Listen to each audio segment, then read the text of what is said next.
नमस्कार साथियों, आप सभी का हमारे YouTube चैनल मां आसमानी स्टडी में स्वागत है। आज हम मैथ के कुछ महत्वपूर्ण प्रश्नों को हल करेंगे।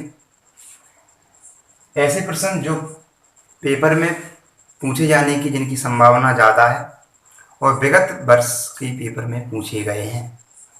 तो आज हमारे सामने एक क्वेश्चन है कि सिद्ध कीजिए करणी 5 एक परमेय संख्या है। तो हमको इस क्वेश्चन को देखेंगे। तो सबसे पहले इस क्वेश्चन को देखने से पहले हम कुछ चीज़ों को जान लेंगे, जैसे कि परमेय संख्या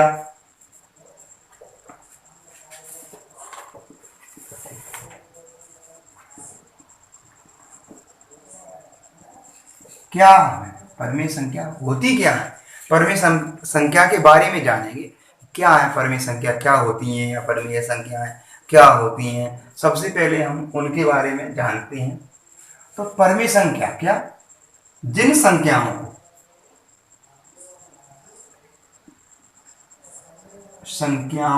को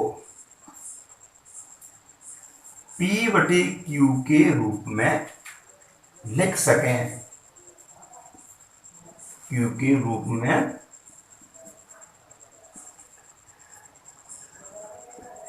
लिख सकें। परमेय संख्या क्या होती है, जिन संख्याओं को P/Q के रूप में लिख सकें। कैसे लिख सकें, जैसे हमने लिखा 2/6, 5/7, 9/11, 22/7, ये सभी क्या है, परमेय संख्या। क्या यस, इससे पहले थोड़ी हम एक चीज और बताते हैं। इससे पहले हम देखते हैं पूर्णांक संख्या।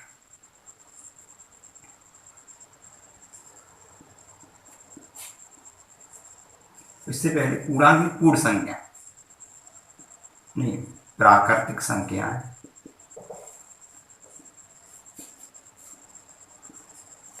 प्राकृतिक संख्या क्या होती है, बेस कौन सी प्राकृतिक संख्या क्या होंगी, 1 2 3 4 5 6 7 8 9 अनंत तक, यानी कि वे संख्याएं जिनमें जीरो शामिल ना हो वे प्राकृतिक संख्याएं होती हैं। इसके बाद होती है पूर्ण संख्याएं।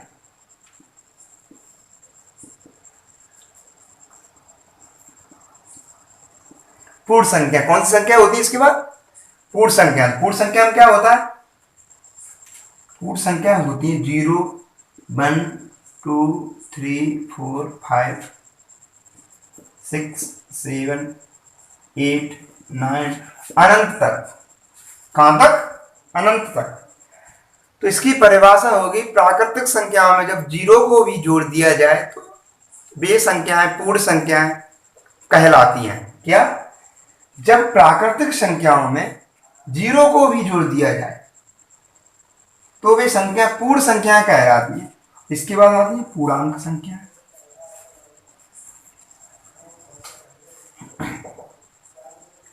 पूर्णांक संख्या है, पूर्णांक संख्या क्या होती है, तो हम पूर्ण संख्याओं को लिख लेंगे 1।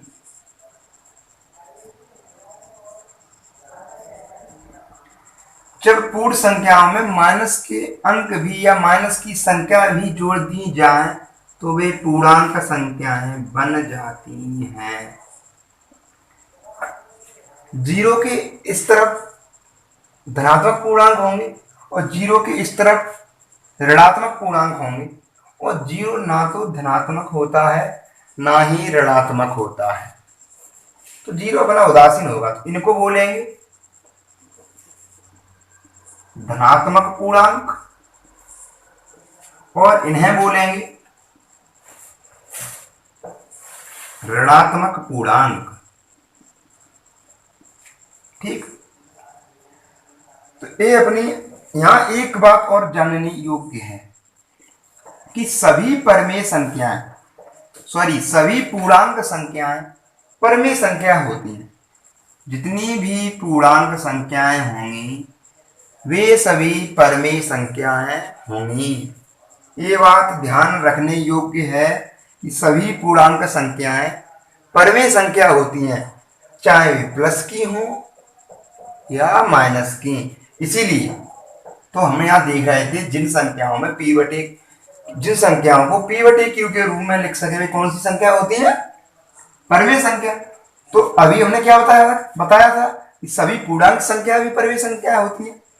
तो यहां हमने लिखा 5, तो 5 क्या होगी? परिमेय संख्या होगी कि नहीं? होगी, क्योंकि हमने अभी बताया था आपको कि सभी पूर्णांक संख्याएं परिमेय संख्या होती है। तो 5 क्या है? 5 अपनी पूर्णांक संख्या है। 10 क्या है?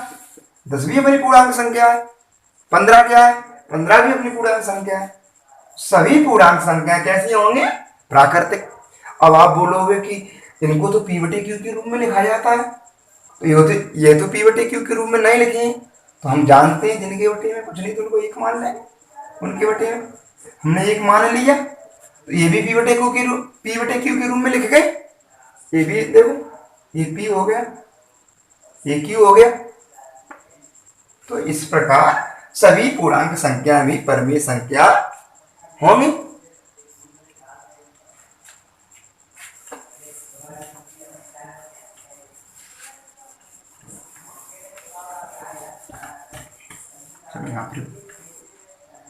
अब अपरिमेय संख्या,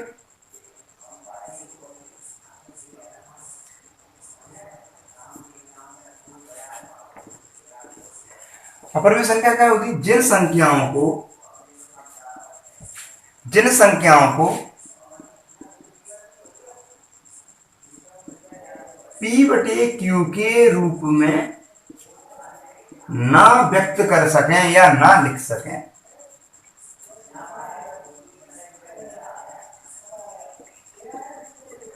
जैसे अभी क्या था, इनको p बटे q के रूप में व्यक्त कर सकते थे, लेकिन अपरिमेय संख्याओं को हम p बटे q के रूप में व्यक्त नहीं कर सकते हैं।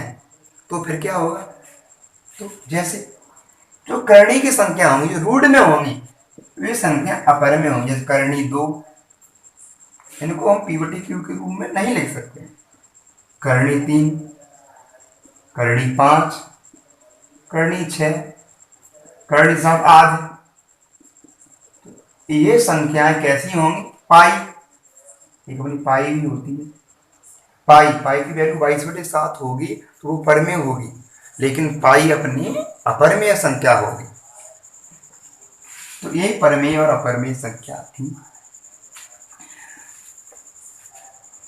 देखो सअभाज्य संख्या क्या होती है? वे संख्याएं जिनका HCF लघु महत्तम समापवर्तक 1 आए। कितना है? 1 आए। जैसे या जिनके कॉमन गुणनखंड ना हो। 2 और 3 है तो इनका HCF हम जब लेंगे तो हमें 1 प्राप्त होगा, ना इनके कॉमन गुणनखंड ना हो। ये 2 से विभाजित है, ये 3 से है। जैसे 3,5, 5,7, 9,11, जी ऐसी संख्याएं हैं या ऐसी संख्याओं का समूह है जिनका HCF 1 आएगा या समान संख्याओं से विभाजित नहीं होंगे। वे संख्या कैसी होंगे? सअभाज्य संख्या। इसके बाद हम इस क्वेश्चन को देखते हैं। इंपोर्टेंट क्वेश्चन है।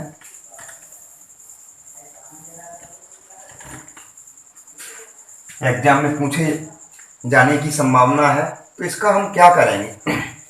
सॉरी, यहाँ पर क्या सिद्ध कीजिए करणी 5 अपरिमेय, परिमेय नहीं अपरिमेय है, हमने थोड़ा गलत लिख दिया था, इसको सुधार लें।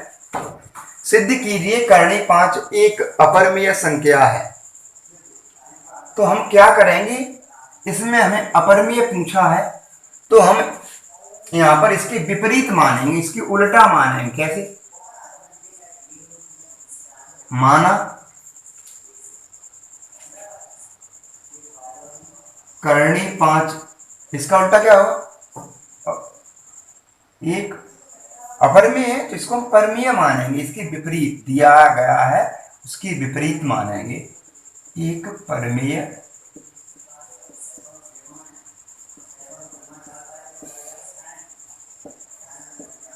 माना करनी 5 एक परमेय संख्या है, तो हम लिखेंगे वो परमेय संख्या हम क्या करते हैं, परमेय संख्या हम पी बटे क्यू के रूप में व्यक्त कर सकते हैं। तो पी बटे क्यू, क्यू है। अब क्या है यहाँ पर पी कॉमा क्यू सअभाज्य पूर्णांक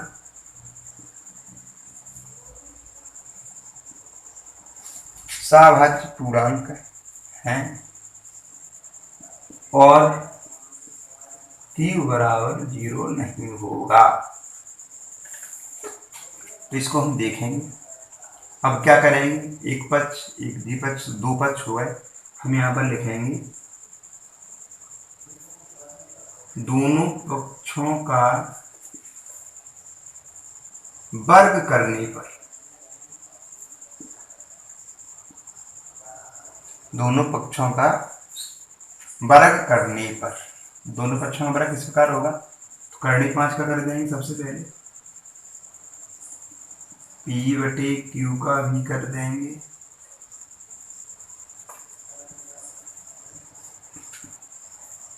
पी बटे क्यू।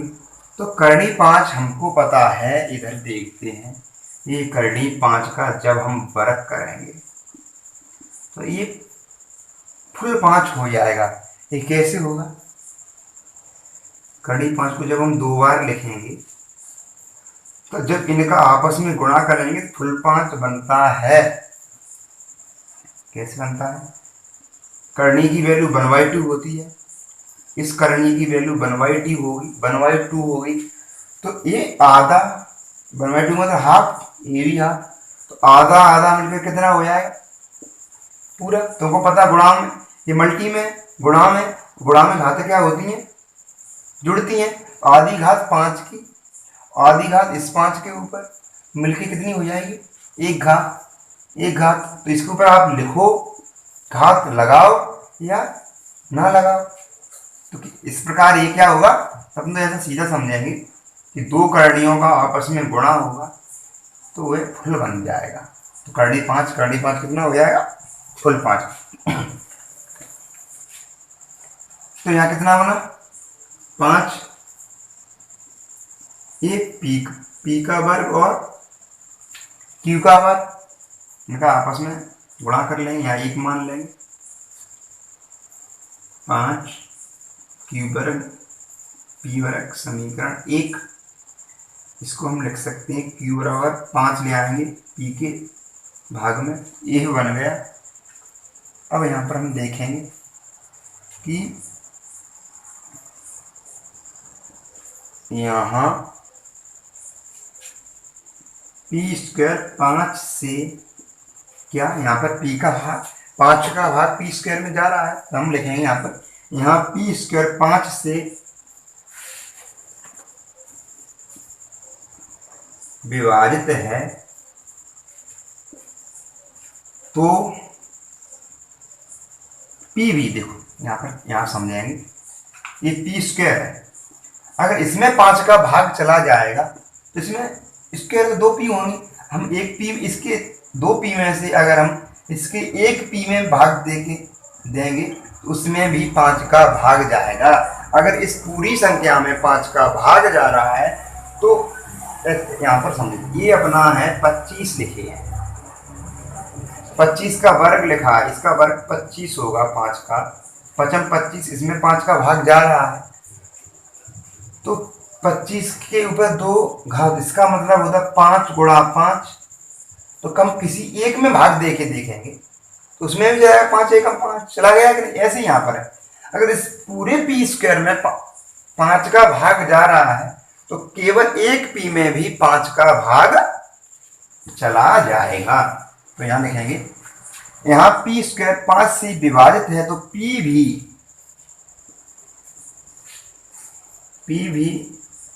5 से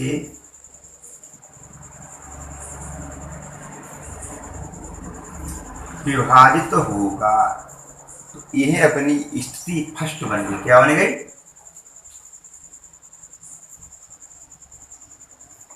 स्थिति फर्स्ट बन गई। अब इसको देखेंगे स्थिति, अब आगे देखेंगे तो हम यहाँ पर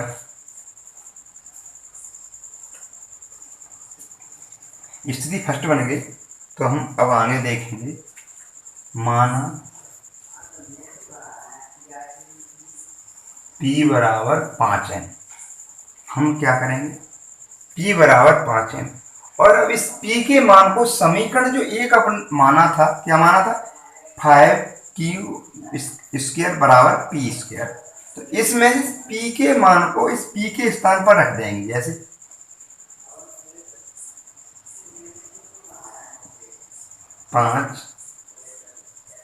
5q वर्ग और P वर्ग, इस P के स्थान पर इसके मान को रख देंगे, तो ये आएगा 5m वर्ग है, इस पूरी के ऊपर वर्ग चढ़ा दें, तो अपना बना यहाँ पर 5q स्क्वायर, तो ये हो गया 5 का वर्ग होता है 25 और m का वर्ग, ये बन गया 25m वर्ग।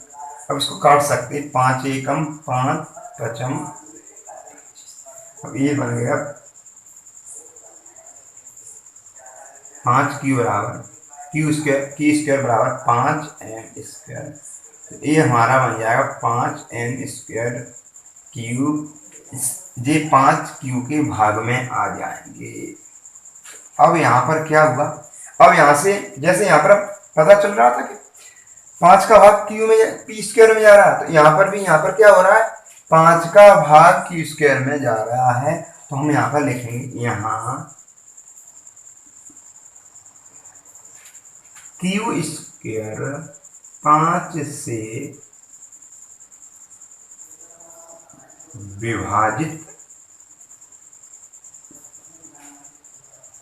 विभाजित है, तो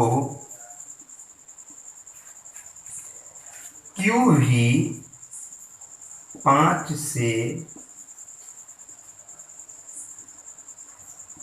विभाजित होगा। तो Q 5 से विभाजित भी, और Q भी 5 से विभाजित होगा, तो ये अपनी बन गई क्या, ये बन गई स्थिति सेकंड। पहली स्थिति यहाँ पर बनी थी, दूसरी स्थिति यहाँ पर बनी थी। हमने अभी पीछे पढ़ा था कि सहभाज्य संख्याएं, उनका एचसीएफ हमेशा 1 आता है और वे समान संख्या से विभाज्य नहीं होती है। लेकिन यहाँ हम देख रहे हैं कि P की वैल्यू भी 5 मिल रही है, 5 से विभाज्य, और यहाँ पर Q भी 5 से विभाज्य, तो P की यहाँ पर जो P है वो भी 5 से विभाज्य और Q भी 5 से विभाज्य। लेकिन यहाँ पर हमने सहभाज्य पूर्णांक माने, लेकिन सहभाज्य पूर्णांक एक संख्या से विभाज्य नहीं होती है। तो ऐसा ये प्रतिरोध उत्पन्न होने का कारण क्या है, इसका कारण है कि यहाँ पर जो अपरिमेय संख्या थी उसको हमने परमेय मान लिया, यानी कि विपरीत मान लिया। इस कारण यहाँ पर ये गलती हो रही है। नहीं, हमेशा आपको पता है सहभाज्य संख्या समान संख्या से विभाजित नहीं होती है, तो यहाँ पर समान संख्या से विभाजित हो रही है। ये गतिरोध या ये उल्टी स्थिति इसलिए पैदा हो रही है कि यहाँ पर हमने अपरिमेय संख्या को परमेय मान लिया था। तो हम यहाँ पर अब लिखेंगे, क्या लिखेंगे, स्थिति फर्स्ट और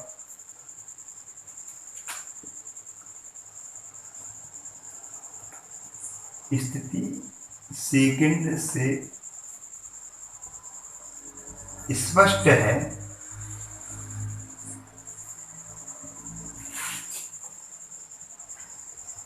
है कि करणी 5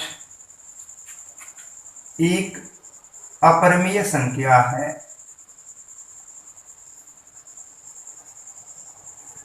अपरिमेय संख्या अगर परमेय होती तो यहाँ पर ये समान संख्या से विभाजित नहीं होता। सहभाज्य संख्या करनी 5 एक अपरिमेय संख्या है, अतः हमारी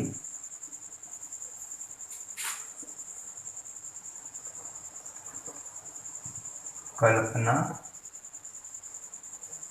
गलत सिद्ध हुई।